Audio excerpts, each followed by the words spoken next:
આ શહેર તમારા બાપાનો બગીચો નથી। આ ગુજરાત યુનિવર્સિટી રોડ ઉપરથી નીકળી રહ્યો છું। અહીંયા સાહેબ ટન બંધ કાગળિયા રોડ ઉપર પથરાયેલા છે। લખેલું છે zone NSUI vice president Ahmedabad city. આ નામના કોઈ કાગળિયા છે, અલગ અલગ નામના।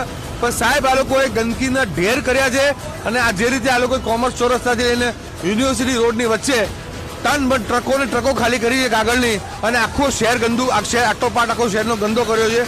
તમને કોઈ હક નથી મારા શહેરને બગાડવાનો। તમારી ચૂંટણી હોય કે તમારું કોઈ બી ફંક્શન હોય, મારા શહેરને તમે ગંદુ કરશો, તમે કોઈ પણ હશો, કોઈ બી સંસ્થા હશો, કોઈ બી પોલિટિકલ પાર્ટીના માણસો હશો, પણ એટલું ધ્યાન રાખજો કે તમે મારા શહેરને ગંદુ કરશો તો મારી સાથે કોઈ બી યુવા, શહેરનો કોઈ બી યુવા કે શહેરનો શહેરીજન આ વસ્તુ ચાલવી નહીં લે। તમે જોઈ શકો છો કે સાહેબ અહીંયા આ લોકો યુનિવર્સિટીના ગેટથી લઈને કોમર્સ ચોરસ્તા સુધીમાં હજારો લાખો કાગળિયા રોડ ઉપર બિખેરી દીધા છે। આપણા માનનીય વડાપ્રધાન સાહેબ જ્યારે આવી રહ્યા હોય, જર્મનીથી આપણો વાઇસ ચાન્સેલર આવી રહ્યા હોય, વિદેશોથી બીજા લોકો આવી રહ્યા હોય, અને શું આપણે આપણા શહેરની આવી ઇમ્પ્રેશન બતાવી છે?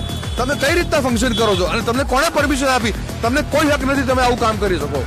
મને બહુ ખરાબ લાગ્યું। આ તો બહુ ઓછું છે। યુનિવર્સિટીમાં અંદર આનાથી બી ડબલ માત્રામાં વધારે કાગળિયા છે। બહુ જ ગંદકી કરી છે। પરમિશન, આ વસ્તુ પરમિશન કોઈ આપી જ ના શકે। પહેલી વાત તો ગંદકી કરવાની પરમિશન ના હોય।